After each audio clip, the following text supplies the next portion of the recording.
محترم معزز خواتین،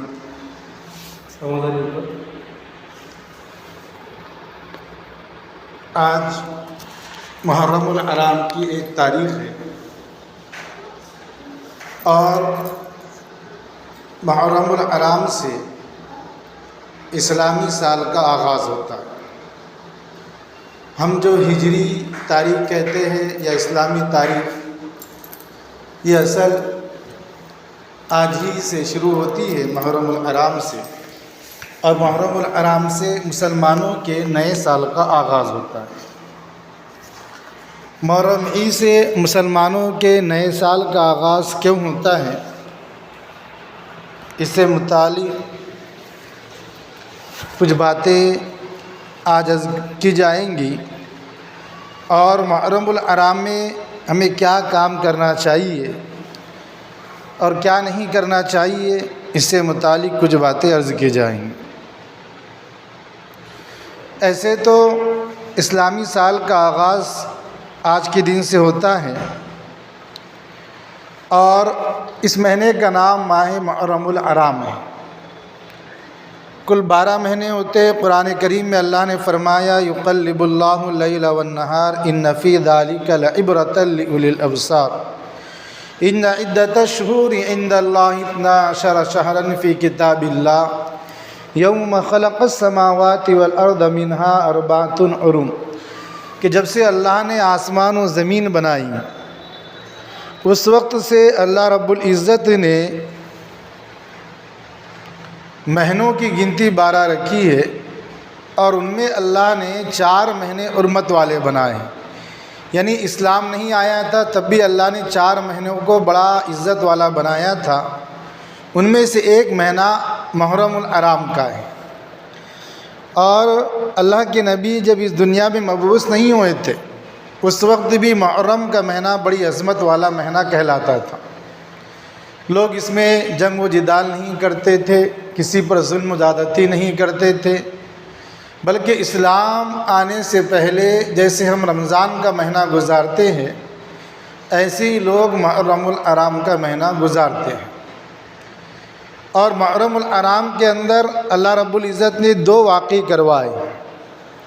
ایک واقعہ تو حضرت حسین رضی اللہ تعالیٰ عنہ کی شہادت کا،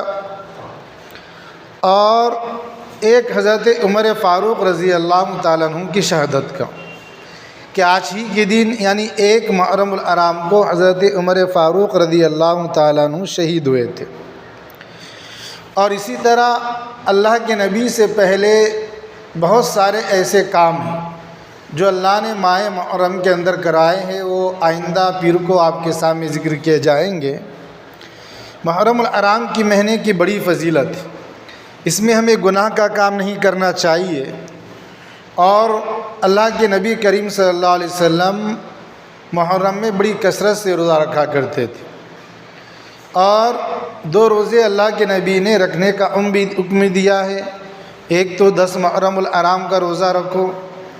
اور اس سے پہلے یا اس کے بعد ایک دن ملاؤ، 9-10 کا رکھو یا 10-11 کا۔ اس کی بڑی فضیلت آئی ہے، اس کو بھی آئندہ پھر آپ کے سامنے ذکر کیا جائے گا۔ اور بہت سارے واقعات اللہ رب العزت نے محرم الحرام کے اندر کروائے۔ ہمیں جہاں انگریزی مہینے یاد رہتے ہیں، اردو مہینے بھی یاد رکھنا ضروری ہے کہ اسلام کا آغاز محرم الحرام سے ہوتا ہے، اور ساتھ ہی ساتھ اللہ نے اسلام کا آغاز ماہ محرم الحرام سے کیوں کرایا ہے یہ بھی ہمیں ذہن میں رکھنا چاہیے۔ اس کی ایک اہم وجہ ہے کہ ماہ محرم میں صحابہ نے ایک عظیم قربانی دی تھی۔ اس عظیم قربانی کی وجہ سے حضرت عمر فاروق رضی اللہ تعالیٰ عنہ نے اسلامی سال کا آغاز محرم الحرام سے کروایا ہے۔ اور وہ عظیم قربانی کیا تھی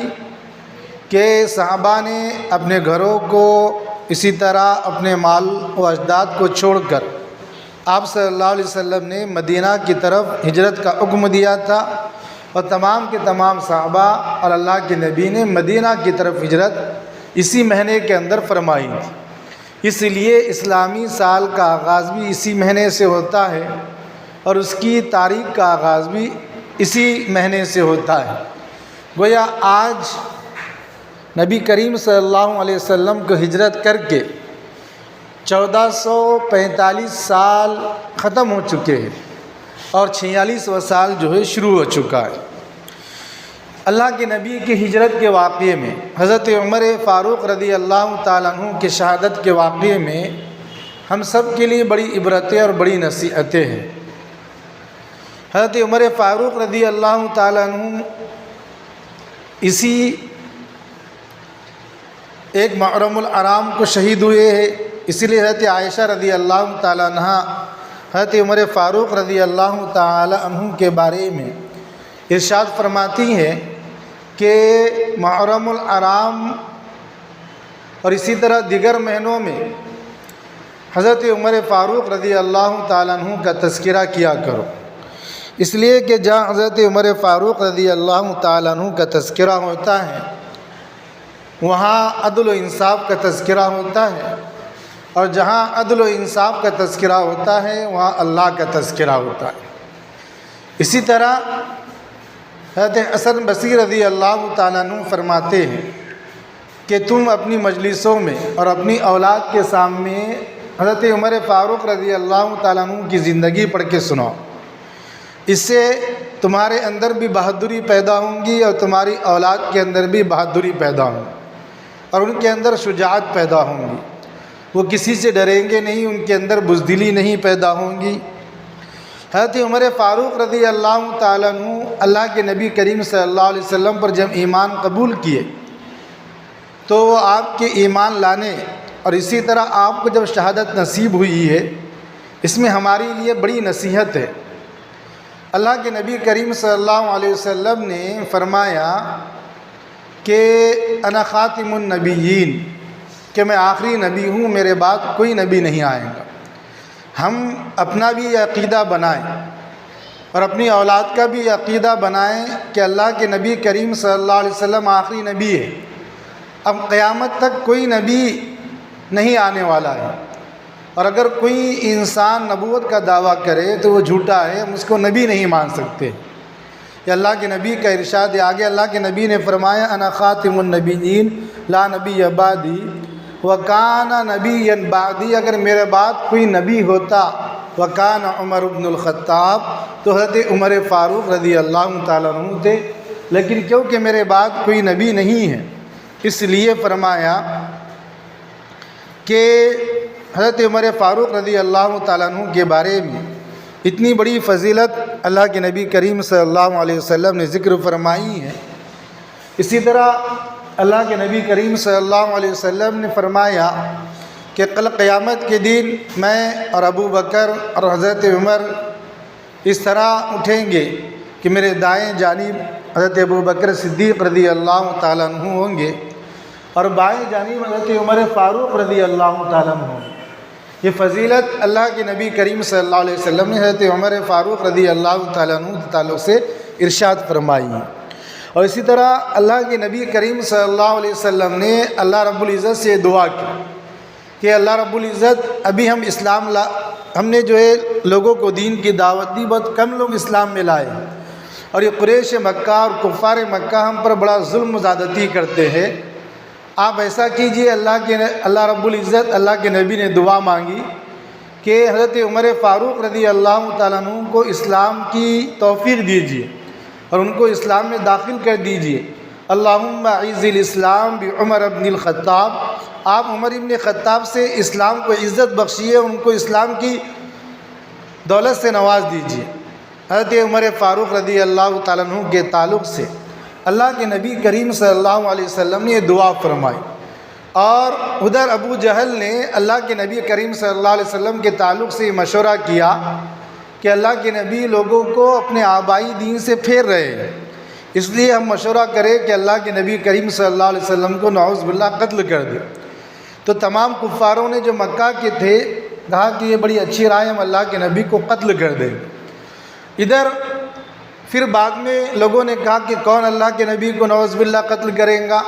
حضرت عمر فاروق جو اب تک اسلام میں داخل نہیں ہوئے تھے، آپ کافر تھے، انہوں نے کہا کہ میں حضرت محمد صلی اللہ علیہ وسلم کو قتل کروں گا، اور اسی وقت اٹھے اور دوپہر کا وقت تھا، اپنی تلوار کو نکالا اور اللہ کے نبی کریم صلی اللہ علیہ وسلم کو قتل کرنے کے لیے آپ جو ہے روانہ ہو گئے، اور حضرت عمر فاروق رضی اللہ تعالیٰ عنہ آدھے راستے تک پہنچے تو ایک صحابی تھے جن کا نام حضرت نعیم رضی اللہ تعالیٰ عنہ تھا۔ حضرت نعیم رضی اللہ تعالیٰ عنہ نے حضرت عمر فاروق رضی اللہ تعالیٰ عنہ کو روکا، اور روکنے کے بعد کہا کہ آپ کہاں جا رہے ہیں؟ فرمایا کہ میں اللہ کے نبی کریم صلی اللہ علیہ وسلم کو یعنی محمد کو قتل کرنے جا رہا ہوں۔ کہا کہ اس سے پہلے تم اپنی گھر کی خبر لو کہ تمہارے بہن حضرت فاطمہ اور ان کے شوہر حضرت سعید ایمان قبول کر چکے ہیں۔ حضرت عمر رضی اللہ تعالیٰ عنہ نے جب یہ واقعہ سنا تو فوراً اپنے بہن کے گھر کی طرف رخ کیا، اور باہر جا کر کھڑے ہوئے تو دیکھا کہ اندر سے قرآن پاک کی پڑھنے کی آواز آ رہی ہے۔ تو فوراً حضرت عمر فاروق رضی اللہ تعالیٰ عنہ نے کھٹکھٹا بجایا۔ حضرت سعید نے دیکھا کہ حضرت عمر فاروق باہر کھڑے ہوئے اور ہاتھ میں لنگی تلوار ہے، اور حضرت فاطمہ سے کہا کہ حضرت عمر کی آنکھوں میں غصہ ہے اور خون اترا ہوا ہے، آپ کی آنکھیں بڑی سرخ ہے اور اب ہماری خیر نہیں ہے۔ حضرت فاطمہ نے کہا کہ دروازہ کھول دو، ہم دیکھیں گے کہ حضرت عمر فاروق رضی اللہ تعالیٰ عنہ جب تک ایمان قبول نہیں کیے تھے کیا دیکھنے آئے ہیں۔ حضرت فاطمہ نے دروازہ کھولا تو آپ نے حضرت سعید سے کہا کہ تم کیا پڑھ رہے ہو؟ حضرت سعید خاموش رہے تو آپ نے ان کو بہت مارا۔ پھر حضرت فاطمہ سے پوچھا، حضرت فاطمہ کو بھی بہت مارا۔ آخری میں حضرت فاطمہ نے کہا کہ جو قرآن اللہ نے آخری نبی حضرت محمد صلی اللہ علیہ وسلم پر نازل فرمایا ہے ہم اس قرآن کو پڑھ رہے ہیں۔ فرمایا کہ کیا تم نے اپنے آبائی دین کو چھوڑ دیا اور تم نے محمد کے دین کو اختیار کر لیا؟ فرمایا کہ ہاں میں نے اختیار کر لیا۔ اس وقت حضرت عمر فاروق رضی اللہ تعالیٰ عنہ نے فرمایا کہ تمہیں اخوت چاہیے نبوت چاہیے؟ یعنی اخوت کہتے کہ تمہیں بھائی چاہیے یا اللہ کے نبی کا دین چاہیے؟ اس وقت حضرت فاطمہ رضی اللہ تعالیٰ عنہ جو کہ حضرت عمر فاروق کی بہن تھی، اللہ کے نبی کی بیٹی حضرت فاطمہ وہ نہیں بلکہ حضرت عمر فاروق کے بہن کا نام بھی حضرت فاطمہ رضی اللہ تعالیٰ عنہ تھا، تو فرمایا کہ میں نبوت کو اختیار کروں گی اور میں اللہ کے دین کے اوپر قائم و دائم رہوں گی۔ حضرت عمر فاروق نے اور مارا تو حضرت فاطمہ نے کہا کہ عمر تم چاہے جتنا بھی تکلیف مجھ کو دو، میں اپنے دین سے پھرنے والی نہیں ہوں، اس لیے کہ جس ماں کا دودھ تم نے پیا ہے اسی ماں کا دودھ میں نے پیا ہے۔ تم اگر ہمارے جسم سے ہماری چمڑی کو الگ کر دو تب بھی تم ہمارے سینوں سے ہمارے دل سے ایمان و اسلام کی دولت کو نہیں نکال سکتے ہیں۔ یہ حضرت فاطمہ رضی اللہ تعالی عنہا نے حضرت عمر فاروق کو جواب دیا۔ حضرت عمر فاروق تھوڑے پست ہو گئے اور فرمایا کہ بتاؤ تم کیا قرآن پڑھ رہے تھے، اور قرآن کیا ہے، کیسا ہے؟ حضرت عمر فاروق رضی اللہ تعالیٰ عنہ نے اس سے پہلی بھی ایک مرتبہ اللہ کے نبی کریم صلی اللہ علیہ وسلم کو قرآن کریم پڑھتے ہوئے سنا تھا۔ یاد رکھیے قرآن کریم کو پڑھنے کا ہم سب کو اپنا معمول بنانا چاہیے۔ قرآن کریم جس گھر میں پڑھا جاتا ہے اللہ رب العزت اس کے متعلق ارشاد فرماتے کہ جیسے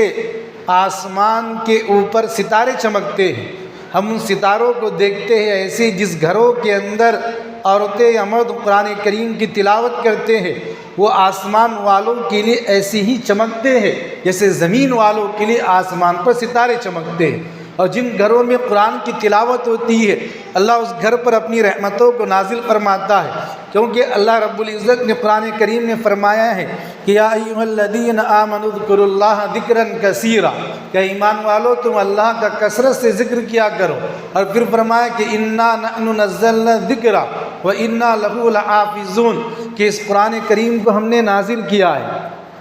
اور ہم اس کی حفاظت کرنے والے۔ اللہ نے قرآن کریم کو اس آیت کے اندر ذکر سے تعبیر کیا ہے، اور اسی لیے فرمایا حدیث پاک میں کہ سب سے بہترین ذکر قرآن کریم کی تلاوت ہے۔ اسی لیے فرمایا کہ جن گھروں میں بلا ناغہ کچھ نہ کچھ قرآن کریم کی تلاوت ہوتی ہے اللہ ان گھروں کے اوپر اپنی رحمتوں کو نازل فرماتا ہے۔ اسی لیے ہمیں قرآن سیکھنا بھی چاہیے اور تجوید سے سیکھنا چاہیے، اور قرآن کریم کو اپنے گھروں میں پڑھنے کا معمول بنانا چاہیے۔ کوئی دن ایسا نہ گزرے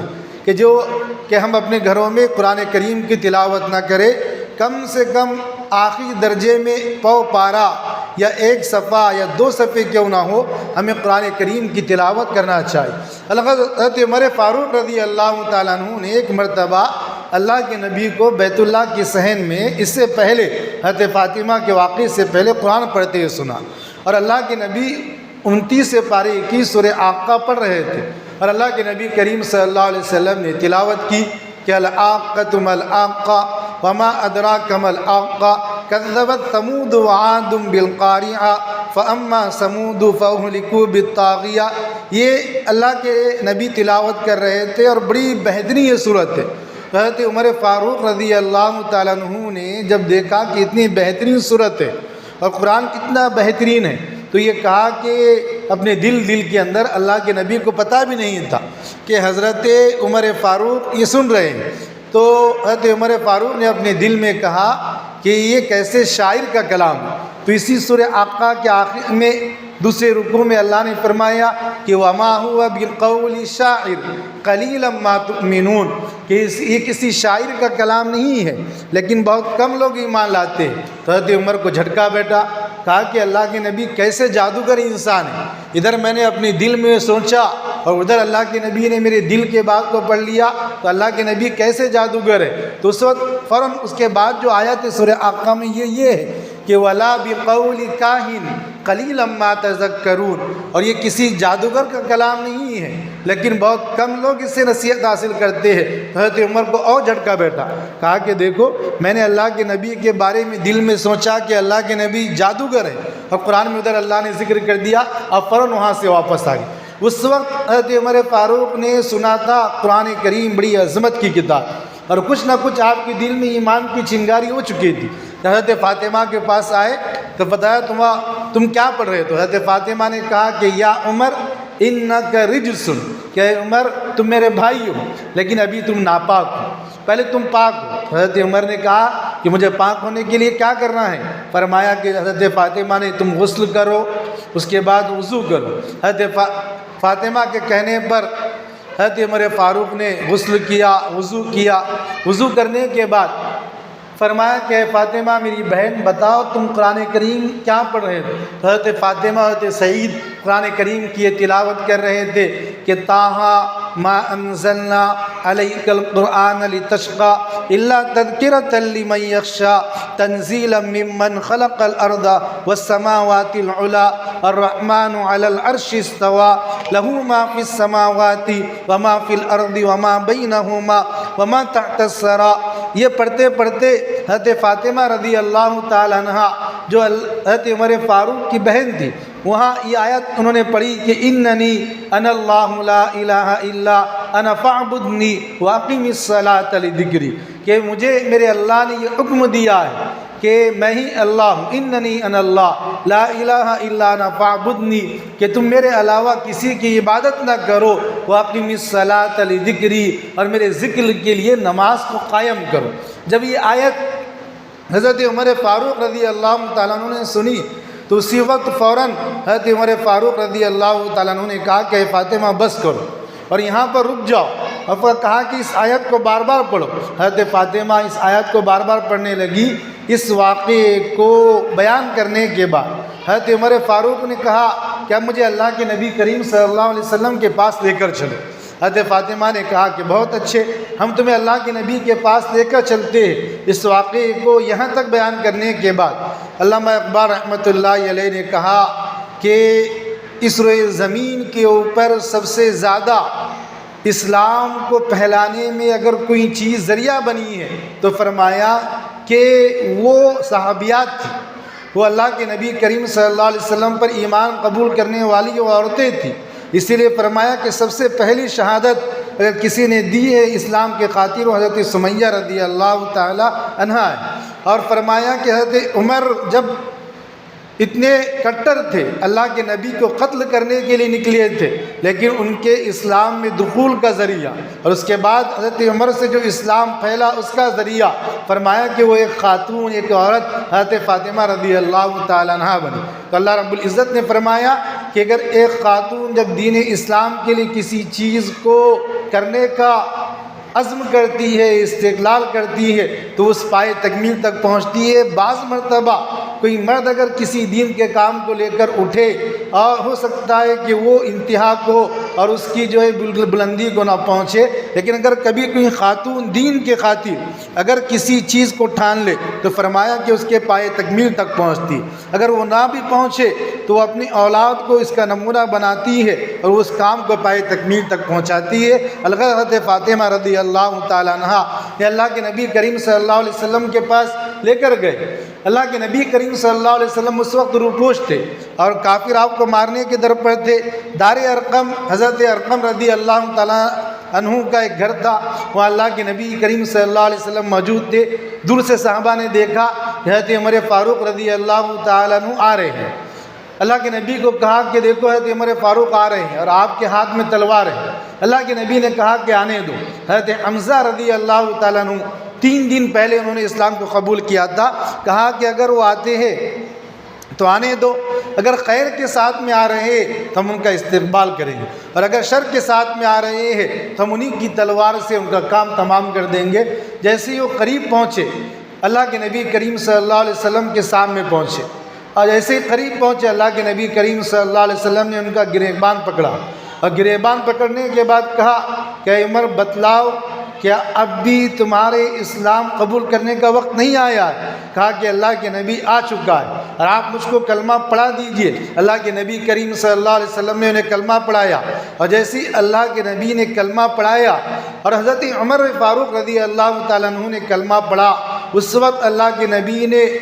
کبر اللہ تکبیرہ، ایک بلند آواز سے نعرہ تکبیر کا، اللہ اکبر کا، اور پورے صحابہ نے کہا، اور اسی وقت آسمان سے حضرت جبرائیل علیہ السلام آئے، اور حضرت جبرائیل علیہ السلام آ کر حضرت جبرائیل نے عرض کیا کہ اے اللہ کے نبی کریم صلی اللہ علیہ وسلم، کیا حضرت عمر نے اسلام قبول کیا تو آپ کو خوشی ہوئی؟ فرمایا کہ ہاں مجھ کو خوشی ہوئی، اور پورے صحابہ کو خوشی ہوئی، ابھی 40 لوگ اسلام میں قبول ہوئے ان سب کو خوشی ہوئی۔ فرمایا کہ حضرت عمر نے اس روئے زمین پر اسلام کو قبول کیا تو اہل آسمان نے بھی، یعنی آسمان کے فرشتوں نے بھی اس کے اوپر خوشی منائی۔ یعنی حضرت عمر رضی اللہ تعالیٰ عنہ کا اسلام ایسا بلند تھا کہ اللہ کے نبی نے ان کے لیے دعائیں کی تھی، اس لیے فرمایا کہ جتنے بھی صحابہ ہیں وہ سب کے سب اللہ کے نبی کے مرید ہیں، کہ انہوں نے اللہ کے نبی کے پاس آئے، ان کے ہاتھ پر بیعت کی اور اسلام کو قبول کیا۔ لیکن حضرت عمر فاروق رضی اللہ تعالیٰ عنہ ایک ایسے صحابی ہے جو اللہ کے نبی کے مراد ہے۔ اللہ نے انہیں مانگا کہ اللہم اعز الاسلام بعمر بن الخطاب، کہ اللہ آپ اسلام کو عزت بخشیے حضرت عمر فاروق رضی اللہ تعالیٰ عنہ کے ذریعے سے۔ آپ نے جو ہے یہ دعا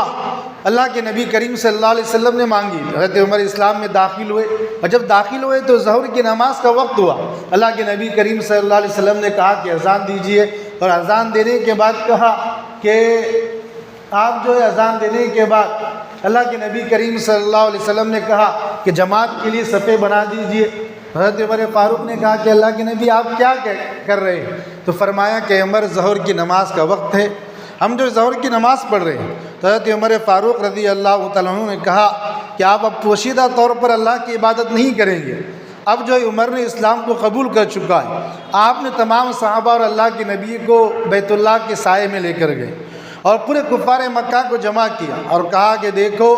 عمر نے اسلام کو قبول کیا ہے، اب تمام صحابہ اللہ کے نبی کے ساتھ میں ان کی معیت میں بیت اللہ کے سائے میں نماز کو ادا کریں گے۔ اگر کسی کو اپنے بچے کو یتیم بنانا ہو تو وہ آئے اور عمر سے مقابلہ کرے، اور سب سے پہلے اور حضرت عمر کے اسلام قبول کرنے کے بعد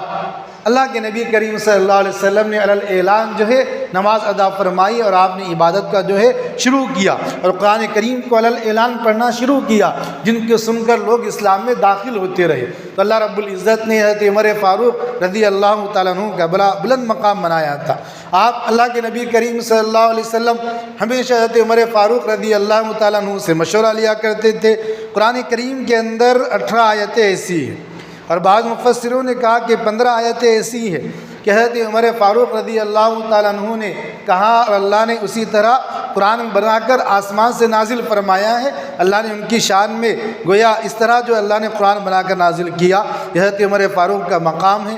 اور آپ اللہ کے نبی کی میت میں رہے۔ پھر اس کے بعد اللہ کے نبی کا وصال ہوا،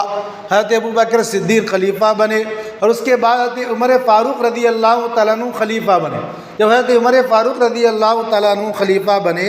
اس وقت آپ نے اسلام کو پھیلایا، اور آپ ہی کے ہاتھ پر اللہ رب العزت نے مسجد اقصیٰ کو فتح کیا۔ آج جو مسجد اقصیٰ یہودیوں کے ہاتھ میں ہے، وہاں جو ہے مسلمانوں پر ظلم و ستم عام ہے، اور معصوم بچوں کو قتل کیا جا رہا ہے۔ 20,000 سے زائد بچے جو ہے 3 یا 5 سال کی عمر کے کم سے بچے اب تک شہید ہو چکے ہیں، جو نفسا نفسی کا عالم ہے۔ ہمیں اپنی دعاؤں کے اندر جو ہے اہل غزہ اور فلسطین کے لوگوں کو یاد رکھنا چاہیے، ہمیں ان کے لیے دعائیں کرنا چاہیے۔ حضرت عمر فاروق رضی اللہ تعالیٰ عنہ نے 22 لاکھ مربع میل پر اسلامی حکومت کو نافذ کیا۔ آپ نے مسجد اقصیٰ کو آزاد کیا، اور جو عیسائیوں سے چھڑایا، حضرت عمر فاروق رضی اللہ تعالیٰ عنہ کے زمانے میں ہوا، اور بہت سال تک 10 سال تک آپ نے حکومت کی۔ ایک مرتبہ اللہ کے حضرت عمر فاروق رضی اللہ تعالیٰ عنہ جو ہے حج سے واپس آ رہے تھے۔ واپس آتے آتے ایک جگہ آپ آرام کے لیے لیٹ گئے۔ 14ویں رات کا چاند آسمان پر چمک رہا۔ حضرت عمر فاروق رضی اللہ تعالیٰ عنہ اس کو دیکھا، اور دیکھنے کے بعد اللہ کے نبی کریم صلی اللہ علیہ وسلم کا چہرہ یاد آ گیا۔ بہت سال گزر چکے تھے، 12-13 سال اللہ کے نبی کریم صلی اللہ علیہ وسلم اس دنیا سے رخصت ہو کر، اللہ کے نبی کا چہرہ یاد آیا۔ اور اس کے بعد حضرت عمر فاروق رضی اللہ تعالیٰ عنہ نے ایک دعا اللہ رب العزت سے مانگی۔ وہ دعا یہ تھی کہ اللہ رب العزت، اب میں بہت بوڑھا ہو چکا ہوں، اور حکومت کا جو زمانہ ہے وہ بہت زیادہ ہو چکا ہے، اور اسلامی حکومت بہت زیادہ پھیل چکی ہے، اور بڑھاپے سے اب میں اس کو سنبھال نہیں سک رہا ہوں۔ ہو سکتا ہے کہ کسی کام میں مجھ سے کمی زیادتی ہو جائے، اس لیے میں یہ چاہتا ہوں کہ آپ مجھے اپنے پاس بلا لیں، اور میں آپ سے اللہ یہ دعا کرتا ہوں کہ آپ جو ہے مجھے آپ کے نبی کے شہر میں وفات دیجیے، یعنی مدینہ میں، اور مجھے شہادت کی موت نصیب فرمائی۔ یہ دعا آپ نے مانگی، اور جب صبح ہوئی تو صحابہ کو کہا کہ میں نے اللہ سے یہ دعا آج رات مانگی کہ اللہ آپ مجھے شہادت کی موت نصیب فرمائی، اور مجھے مدینہ میں موت نصیب فرمائی۔ صحابہ نے کہا کہ عمر آپ نے کیسی دعا مانگی ہے، اور یہ دعا آپ کے حق میں کیسے قبول ہو سکتی ہے؟ آپ نے کس طرح کی دعا مانگی ہے؟ کیونکہ مدینہ ایک ایسا شہر ہے، اور مکۃ المکرمہ ایک ایسا شہر ہے کہ اللہ نے اس کی جو حدود ہے، جہاں اللہ کے نبی کا روضہ اقدس ہے، مسجد نبوی ہے، اس کا علاقہ ہے، اور اسی طرح مکہ میں جو حضرت مسجد عائشہ ہے، وہاں سے لے کر جو ہے کعبۃ اللہ ہے، صفا مروہ وغیرہ ہے، یہ علاقہ ایسا ہے کہ جو حدود حرم کہلاتے ہیں۔ یہاں جانور کو مارنا منع ہے، یہاں چونٹیوں کو مارنا منع ہے، تو انسان کو مارنا تو منع ہی ہے۔ اور کیسے جو ہے آپ نے یہ دعا مانگی، اور اللہ رب العزت مجھے نہیں لگتا کہ آپ کے حق میں دعا قبول کریں گے۔ حضرت عمر فاروق رضی اللہ تعالیٰ عنہ نے فرمایا کہ میں نے اللہ سے یقین کے ساتھ میں دعا مانگی، اور مجھے اس بات کا یقین ہے کہ اللہ رب العزت میری دعا کو ضرور قبول کریں گا۔ اسی لیے فرمایا کہ جب ہم اللہ سے دعا مانگتے ہیں تو ہمیں اس یقین کے ساتھ میں مانگنا چاہیے کہ اللہ رب العزت سے ہم جو دعا مانگ رہے ہیں اللہ رب العزت ہمیں ضرور عطا فرمائیں گا۔ اس یقین سے ہمیں ہر وقت دعا مانگنا چاہیے۔ اللہ کے نبی کریم صلی اللہ علیہ وسلم نے فرمایا کہ جو دعا یقین کے ساتھ میں مانگی جاتی ہے اللہ اس دعا کو قبول کرتا ہے، اور اللہ جن دعاؤں کو قبول کرتا ہے اس کی 3 علامتیں ہوتی ہیں۔ پہلی علامت تو یہ ہوتی ہے کہ ہم نے کسی کوئی چیز اللہ سے مانگی، یا کسی بیماری وغیرہ یا پریشانی کے دور ہونے کی ہم نے اللہ سے دعا مانگی، اللہ نے وہ چیز ہمیں عطا کر دی، اس پریشانی کو دور کر دی، اس طرح اللہ اس دعا کو قبول کر لیتا۔ دوسری یہ ہوتا ہے کہ انسان دعا مانگتا ہے، اور اس دعا کا بدلہ اللہ رب العزت دنیا میں اسے اس طرح دیتا ہے کہ اس پر کوئی مصیبت و پریشانی آنے والی تھی تو اللہ اس دعا کے ذریعے سے اس مصیبت اور پریشانی کو ٹال دیتا ہے جو اللہ نے اس کے مقدر میں لکھ دیا تھا کہ یہ تیرے اوپر مصیبت آنے والی، لیکن اس نے دعا کی۔ اسی لیے حضرت عائشہ رضی اللہ تعالی عنہا فرماتی ہے کہ دعا ایک ایسی چیز ہے کہ جو مصیبت انسانوں پر آتی ہے اس کو بھی جو ہے ختم کرتی ہے، جو نازل ہوئی ہے ابھی زمین و آسمان کے درمیان ہے اس کو بھی جو ہے آسمان کی طرف کر دیتی ہے، زمین پر نازل نہیں دیتی ہے، اس لیے کہ انسان ادھر دعا کرتا ہے اور ادھر آسمان سے بلا نازل ہوتی ہے اور اس کی دعا اور بلا آپس میں ٹکراتی ہے اور وہ دعا کے اندر اتنی طاقت ہوتی ہے کہ اس بلا کو آسمان کے اوپر واپس بھیج دیتی ہے۔ تو فرمایا کہ بعض وقت ایسا ہوتا ہے کہ انسان راستے سے جاتا ہے، کوئی حادثہ گاڑی وغیرہ کا پیش آنا تھا لیکن گرتے گرتے وہ بچ جاتا ہے یا اس کا ایکسیڈنٹ ہونے سے بچ جاتا ہے یا کسی گرتے گرتے پھسلتے انسان بچ جاتا ہے، تو لوگ کہتے ہیں کہ پتہ نہیں کون سی نیکی آڑے آ گئی کہ تمہارے ساتھ میں حادثہ پیش نہیں آیا۔ وہ نیکی نہیں بلکہ انسان کی وہ دعا ہوتی ہے کہ انسان اللہ سے اس کو مانگتا ہے اور اللہ اس دعا کو، اس کی وہ چیز جو مانگا وہ قبول کرنے کی وجہ علاوہ اللہ کوئی مصیبت کو دور کر دیتا ہے۔ تو فرمایا کہ پہلی چیز تو یہ ہوتی ہے کہ انسان اللہ سے کوئی دعا مانگے تو اللہ اس دعا کو جو ہے وہی قبول کرتا ہے، وہ نعمت اس کو دے دیتا ہے، اور کبھی دعا کرتا ہے تو اللہ اس کے بدلے کوئی مصیبت کو ٹال دیتے ہیں۔ اس لیے انسان کو ہمیشہ اللہ رب العزت سے دعا کرتے رہنا چاہیے۔ اور فرمایا کہ تیسری چیز یہ فرمائی اللہ کے نبی نے کہ کل قیامت کے دن اللہ آخرت میں اس کو ذخیرہ بنا دیتا ہے، اور جب انسان مر جائیں گے اللہ کے سامنے انسان حاضر ہوگا تو حاضر ہونے کے بعد اللہ اس کو کہیں گا کہ میرے فلاں بندے تو نے مجھ سے فلاں وقت میں یہ دعا مانگی تھی، وہ کہیں گا کہ اللہ ہاں آپ سے مانگی تھی، کیا میں نے تجھ کو یہ نعمت عطا کی؟ وہ کہیں گا کہ اللہ عطا کر دی۔ پھر کہیں گے کہ تو نے فلاں وقت میں یہ دعا مانگی تھی، حالانکہ انسان کو یاد بھی نہیں رہیں گا۔ انسان دن میں 5 وقت اللہ سے مانگتا ہے، کبھی تہجد میں مانگتا ہے، فرمایا مانگتے رہتا ہے، تو اللہ کہیں گا کہ یہ نعمت تجھ کو ملی تھی، کہا کہ اللہ اس دعا کا اثر میری زندگی میں کبھی ظاہر نہیں ہوا، نہ مجھے یہ نعمت ملی اور نہ اس کا کبھی اثر مجھ کو دکھا، حالانکہ میں ہمیشہ آپ سے مانگتے رہا، اپنی جب سے میں بڑا ہوا بڑھتے دم تک میں نے یہ دعا مانگی لیکن میں نے کبھی اس کا اثر نہیں دیکھا۔ اللہ کہیں گا کہ میرے بندے میں نے تیری اس دعا کو تیرے لیے آخرت میں ثواب کا ذخیرہ بنا دیا، اور اس کو کہیں گا کہ جو دنیا میں تو دعا کرتا تھا یہ تیرے لیے ذخیرہ ہے۔ تو جب وہ دیکھیں گا انسان کہ اللہ نے میرے لیے کتنا بڑا ذخیرہ بنا دیا ہے تو وہ انسان بڑا جو ہے یہ امید کریں گا کہ کاش کہ یہ میری کوئی دعا اللہ زندگی میں قبول نہ کرتا اور آخرت میں اللہ مجھ کو ان دعاؤں کا اتنا بڑا بدلہ عطا فرماتا۔ انسان اس وقت اللہ سے تمنا کریں گے تو فرمایا کہ 3 طرح اللہ دعا کو قبول کرتا ہے، ایک تو وہ نعمت دیتا ہے یا اس کے بدلے مصیبت کو ٹال دیتا ہے یا آخرت میں ذخیرہ بنا دیتا ہے۔ اس لیے ہمیں دعاؤں کا اہتمام کرنا چاہیے، خاص طور سے اپنی اولاد کے لیے ہمیں دعا کرنا چاہیے۔ اللہ نے کہا کہ ماں باپ کی دعا اللہ اولاد کے حق میں جو ہے کبھی رد نہیں کرتا ہے، قبول کرتا ہے، چاہے انسان کو دیر نظر آتی ہے لیکن اگر وہ ظاہر بھی نہ ہو تو اللہ اس کی نسلوں میں اس دعا کو ظاہر کرتا ہے، اس کے اثرات کو، اور خاص کر ماؤں کی دعاؤں میں اللہ رب العزت نے بڑی تاثیر رکھی ہے، اسی لیے ہمیشہ ہمیں دعا کرنا چاہیے۔ اور دعا کا یہ طریقہ رہنا چاہیے کہ ہم تہجد میں یا فجر کے وقت اشراق میں ہم معمول بنائے یا پھر جو ہے مغرب کی نماز سے 10 منٹ پہلے ہم اللہ سے 10 منٹ جو ہے دعا مانگے، جس میں ہم اپنی ضرورتوں کو ہر چیز کو مانگے، اور اس کے بعد جب بھی ہم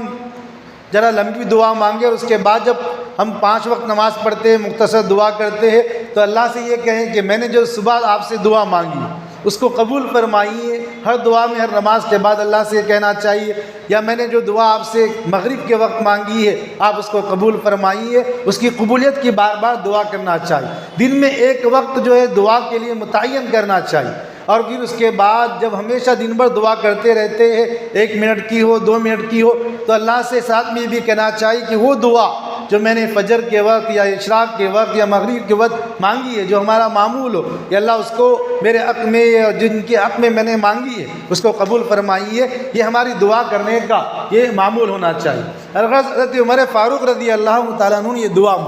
دعا یہ مانگی کہ اللہ مجھے آپ کے شہر میں وفات دیجیے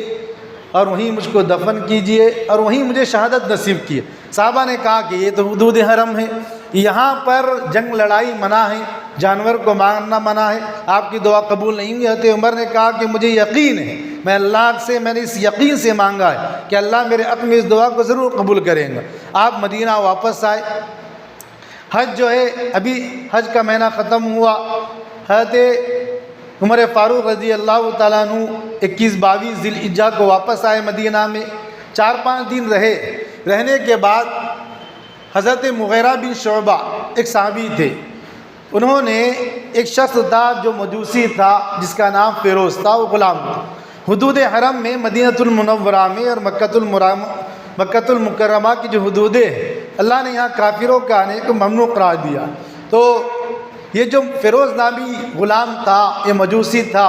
لیکن مغیرہ بن شعبہ نے حضرت عمر سے سفارش کی تھی کہ آپ اس کو مدینہ میں دخول کی اجازت دیں، اللہ نے اس کے ہاتھ میں بہت ہنر رکھا ہے، اس سے ہمیں فائدہ ہوگا۔ حضرت عمر نے اس کو اجازت دی تھی۔ ایک مرتبہ وہ شخص انہی دنوں کے اندر 24 یا 25 ذی الحجہ کو حضرت عمر فاروق رضی اللہ تعالیٰ عنہ کے پاس آیا اور آ کر اس نے عرض کیا کہ مغیرہ بن شعبہ کا میں غلام ہوں، وہ مجھ سے بہت زیادہ ٹیکس لگتے ہیں، آپ ان کو بلائیے اور ان کو منع کیجیے۔ تو اللہ کے نبی نے کہا کہ کتنے لیتے ہیں؟ فرمایا کہ 2 درہم لیتے ہیں۔ کہا کہ اللہ نے تمہارے ہاتھ میں بڑے ہنر دیے اور اس کے مطابق تمہاری کمی بہت زیادہ ہے اور اس کے متعلق اس سے کوئی بھی زیادہ ٹیکس نہیں ہے، تمہیں اتنا ادا کرنا پڑے گا۔ اس نے دل میں حضرت اللہ کے نبی پر اس مجوسی فیروز نامی شخص کو بڑا غصہ آیا اور اس نے کہا کہ آپ کی بات کو میں مانتا ہوں، لیکن اندر سے وہ اللہ کے نبی پر بڑا غصہ ہو رہا تھا۔ اور بعد میں اس نے کہا کہ ہاں میں جب وہ رخصت ہونے لگا حضرت عمر فاروق رضی اللہ تعالیٰ نے اس سے کہا کہ تم جا رہے ہو، لیکن یاد رکھو میں تمہیں ایک بات کہتا ہوں کہ تم میرے لیے ایک چکی بناؤ جو آٹا پیس سکے اور ہوا پہ چل سکے۔ اس نے کہا کہ ضرور، میں آپ کے لیے ایک ایسی چکی بناؤں گا کہ رہتی دنیا تک لوگ اس کو یاد کرتے رہیں گے۔ وہ شخص چلا گیا۔ حضرت عمر فاروق رضی اللہ تعالیٰ عنہ نے صحابہ کو جمع کیا اور صحابہ کو جمع کرنے کے بعد کہا کہ یہ شخص جو ابھی گیا ہے اور اس نے جو یہ الفاظ کہے ہیں، اس نے مجھے قتل کرنے کی دھمکی دی ہے کہ مجھے جان سے ماریں گا اور ایسا ماریں گا کہ رہتی دنیا تک لوگ یاد رہیں گے۔ صحابہ نے کہا کہ ہم اس کو گرفتار کر لیں۔ حضرت عمر فاروق نے کہا کہ نہیں، میرا یہ یقین ہے اور میں نے اس کی بات کو بھاپ لیا ہے، لیکن چھوڑ دو کیونکہ ابھی اس کا ثبوت نہیں ہے، کیونکہ آپ حاکم تھے، آپ نے انصاف کو قائم کیا۔ اسی لیے فرمایا حضرت عائشہ نے کہ جہاں حضرت عمر فاروق کا تذکرہ کیا کرو، اپنی اولاد کو حضرت عمر فاروق کی زندگی پڑھ کے سناؤ، کیونکہ جہاں حضرت عمر کا تذکرہ ہوتا ہے وہاں عدل و انصاف کا تذکرہ ہوتا ہے، اور جہاں عدل و انصاف کا تذکرہ ہوتا ہے وہاں اللہ کا تذکرہ ہوتا ہے۔ کہا کہ جان دو، کہا کہ اس کے مدینہ سے باہر نکال دے، اللہ کے حضرت عمر فاروق نے اس سے بھی منع کیا، یہاں تک کہ 28 ذی الحجہ کا دن تھا یا پھر جو ہے 27 ذی الحجہ کا دن تھا، یعنی آج سے 3 دن پہلے، کیونکہ مہینہ ختم ہوا، محرم الحرام کا مہینہ شروع ہوا۔ وہ شخص فجر کی نماز میں آیا، اس نے خنجر کو تیار کیا اور کئی دنوں تک اس کو تیزاب میں رکھا، 2 دھاری اس کو بنایا، فجر کی نماز میں اپنے منہ کے اوپر ڈھانپ کر آیا۔ حضرت عمر فاروق رضی اللہ تعالیٰ عنہ نماز پڑھا رہے تھے، آگے بڑھا اور حضرت عمر فاروق رضی اللہ تعالیٰ عنہ پہ وار کیا اور 6 وار اس نے حضرت عمر فاروق رضی اللہ تعالیٰ عنہ پر کیا۔ حضرت عمر فاروق گر گئے، پیچھے حضرت ابو عبیدہ بن الجراح کھڑے ہوئے تھے، وہ آگے بڑھے، آپ نے نماز کو ختم نہیں ہونے دیا، اسی حالت میں آپ نے جلدی نماز ختم کی اور لوگوں نے اس کو پکڑنے کی کوشش کی تو اس نے جو ہے اور 21 لوگوں پر حملہ کیا، جس میں سے جو ہے 7 لوگوں کو اور شہید کر دیا۔ بعد میں صحابہ نے اس کو پکڑا تو اس نے اپنے آپ کا جو ہے گلا کاٹ دیا، وہ شخص وہیں مر گیا، اس کا نام فیروز تھا۔ اس واقعے کے تحت علماء نے اس بات کا ذکر کیا ہے کہ ہمیں اپنی اولاد کا نام فیروز نہیں رکھنا چاہیے۔ بہت سے لوگ ہیں جو اپنی اولادوں کا نام فیروز رکھتے ہیں۔ فیروز انسان جو ہے عمر فاروق رضی اللہ تعالیٰ عنہ کا قاتل ہے، جن لوگوں نے رکھ دیا کوئی گناہ کا کام نہیں ہے، لیکن ہمیں معلوم ہوتے ہوئے جو ہے ہم اپنی اولادوں کا نام فیروز نام نہیں رکھنا چاہیے۔ بہت سے مسلمان گھروں میں اولادوں کا نام جو ہے فیروز ہوتا ہے، اس سے رکھنے سے پرہیز کرنا چاہیے۔ حضرت عمر فاروق رضی اللہ تعالیٰ عنہ بے ہوش ہو گئے اور بے ہوش ہونے کے بعد آپ کے خون جو ہے بالکل جو ہے آپ کے بدن سے بہتا گیا۔ بہت روکنے کی لوگوں نے کوشش کی لیکن خون نہیں رکا۔ 3 دن کے بعد 1 محرم الحرام یعنی آج ہی کے دن، جیسے آج 1 محرم الحرام ہے، آج ہی کے دن حضرت عمر فاروق رضی اللہ تعالیٰ عنہ کو ہوش آئے۔ ہوش آنے کے بعد حضرت عمر فاروق نے سب سے پہلا سوال یہ کیا کہ مجھ کو مارنے والا کون ہے، یعنی کافر ہے یا مسلمان؟ لوگوں نے کہا کہ وہی شخص ہے جس کے بارے میں آپ نے کہا تھا کہ اس نے مجھے قتل کی دھمکی دی۔ فرمایا کہ اللہ کا شکر ہے کہ میرا قاتل کافر ہے، کوئی مسلمان نہیں۔ اس کے بعد اپنے بیٹے کو کہا کہ دیکھو بیٹے، جب میرا انتقال ہو جائے تو میرے جنازے کو لے کر جانا اور حضرت عائشہ رضی اللہ تعالیٰ عنہ کے کمرے کے باہر رکھنا اور ان سے اجازت طلب کرنا کہ حضرت عمر کی یہ خواہش، یہ تمنا ہے، اور یہ میرا خط ان کو بتانا کہ وہ حضرت ابو بکر اور اللہ کے نبی کے بازو میں دفن ہونا چاہتے ہیں۔ جہاں اللہ کے نبی کا روضہ اقدس ہے جو ہرا گنبد ہمیں نظر آتا ہے، وہاں پر 3 لوگ مدفون ہیں۔ ایک تو اللہ کے نبی کریم صلی اللہ علیہ وسلم کی قبر اطہر ہے، اور اس کے بازو میں حضرت ابو بکر صدیق رضی اللہ تعالیٰ عنہ، اور اسی طرح حضرت عمر فاروق رضی اللہ تعالیٰ عنہ ہے۔ کہا کہ آپ میرے وفات کے بعد جاؤ، میرے جنازے کو ان کے گھر کے باہر رکھو اور ان سے کہو کہ میرے والد کی تمنا ہے، اگر آپ کی اجازت ہو تو ہم آپ کے حجرے کے اندر جہاں اللہ کے نبی مدفون ہیں وہاں دفن کرنا چاہتے ہیں۔ یہی ان کی نصیحت ہے، اور ابھی ان سے جا کر نہ پوچھنا ابھی میں زندہ ہوں، کہیں میرے شرما شرمی میں ہاں نہ کہہ دے، بلکہ مرنے کے بعد پوچھنا، اگر کوئی اجازت نہ دے تو مجھے جنت البقیع میں عام قبرستان میں دفن کر دینا، مسلمانوں کے وہاں دفن نہ کرنا۔ حضرت عمر فاروق رضی اللہ تعالیٰ عنہ کی آج ہی کے دن اس زخم کی وجہ سے شہادت ہوئی، اور اس کے بعد حضرت عمر فاروق رضی اللہ تعالیٰ عنہ کو جنازے کو وہاں لے کر گیا۔ حضرت عائشہ رضی اللہ تعالیٰ عنہ سے پوچھا گیا، حضرت عائشہ رضی اللہ تعالیٰ عنہ کی آنکھوں سے آنسو جاری ہوئے، فرمایا کہ یہ جگہ میں نے اپنے لیے مختص رکھی تھی، ایک میرے والد حضرت ابو بکر وہاں دفن تھے، دوسرے میرے شوہر اللہ کے نبی تھے، اور میں چاہتی تھی کہ میں وہاں دفن ہوں، لیکن جب حضرت عمر فاروق نے اس کی اجازت مانگی ہے تو حضرت عمر فاروق رضی اللہ تعالیٰ عنہ اس کے زیادہ حقدار ہیں، اس لیے کہ میں نے کئی مرتبہ اللہ کے نبی کے زبان مبارک سے سنا ہے کہ میں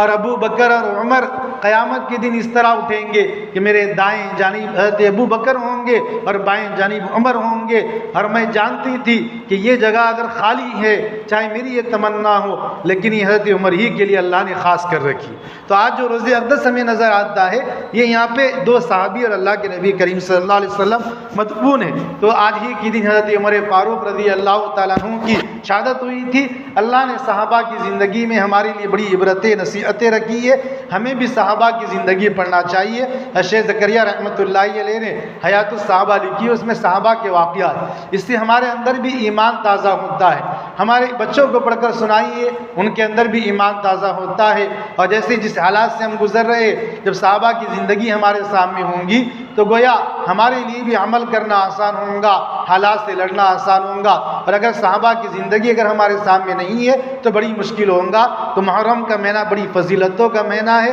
ہمیں اس میں گناہ کے کام سے بچنا چاہیے، اور آج ہی کے دن محرم کی سب سے پہلے دن حضرت عمر کی شہادت ہوئی تھی، اور اسی سے جو اسلامی سال کا آغاز ہوتا ہے۔ اللہ نے بتلایا کہ تم مسلمان ہو، اللہ نے مسلمانوں کی حصے کے اندر قربانی رکھی ہے، ہمیں ہر زمانے میں قربانی کے لیے اللہ کے دین کے خاطر جو بھی وقت یا جس چیز کی بھی قربانی ہو ہمیں اس کے لیے تیار ہونا چاہیے۔ یہی محرم الحرام کے پہلے دن کا جو ہے پیغام ہوتا ہے۔ اللہ سے دعا ہے کہ اللہ ہم سب کو جو ہے عمل کی توفیق عطا فرمائے۔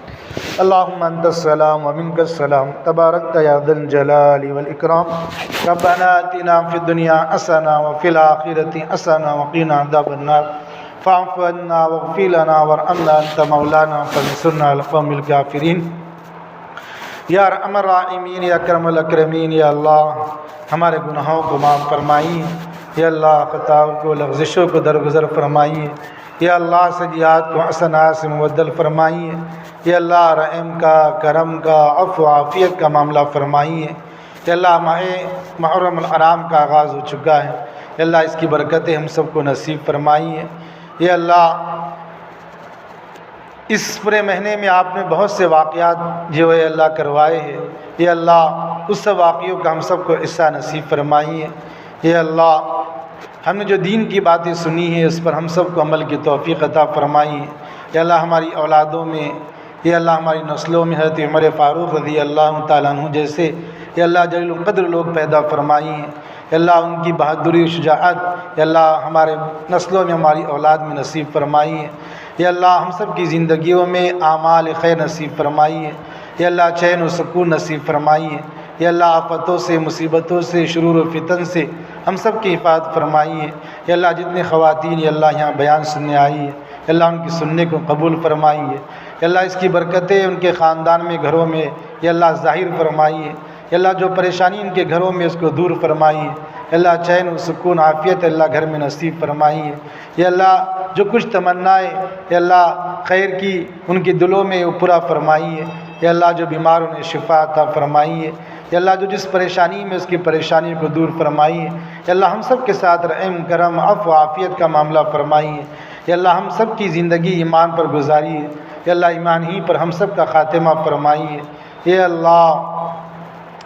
اللہ ہماری مصیبتوں کو، ہمارے مسائل کو، یا اللہ ہماری ضرورتوں کو آپ سے بہتر کوئی جاننے والا نہیں ہے، یا اللہ آپ کے علاوہ کوئی پورا کرنے والا نہیں ہے، یا اللہ آپ ہی جاننے والے ہیں، یا اللہ آپ ہی پورا کرنے والے ہیں، یا اللہ ہم سب کی مصیبتوں کو دور فرمائیے، یا اللہ مسائل کو حل فرمائیے، یا اللہ ضرورتوں کو پورا فرمائیے، یا اللہ آپ کے دین کو قائم کرنے والا بنائیے، یا اللہ ہم سب کو نماز روزے کا اہتمام کرنے والا بنائیے، یا اللہ عبادتوں کا ذوق و شوق عطا فرمائیے، یا اللہ ہم سب کی عبادتوں کو قبول و منظور فرمائیے، یا اللہ جتنی خواتین یہاں سننے کے لیے آئی ہیں یا اللہ بہترین بدلہ اس کو عطا فرمائیے، ان کو عطا فرمائیے، یا اللہ آخرت میں بھی عطا فرمائیے، زندگی میں بھی عطا فرمائیے، یا اللہ ان کی نسلوں میں دین کے داعی شہدائی پیدا فرمائیے، یا اللہ جو مانگا وہ بھی عطا فرمائیے، جو مانگنے سے رہے گا وہ بھی عطا فرمائیے، محض آپ کے فضل و کرم سے اور نبی کریم صلی اللہ علیہ وسلم کی طفیل سے ہماری دعا کو قبول و منظور فرمائیے۔ ربنا تقبل منا انك انت السميع العليم وتب علينا انك انت التواب الرحيم سبحان ربك رب العزة عما يصفون وسلام على المرسلين والحمد لله رب العالمين۔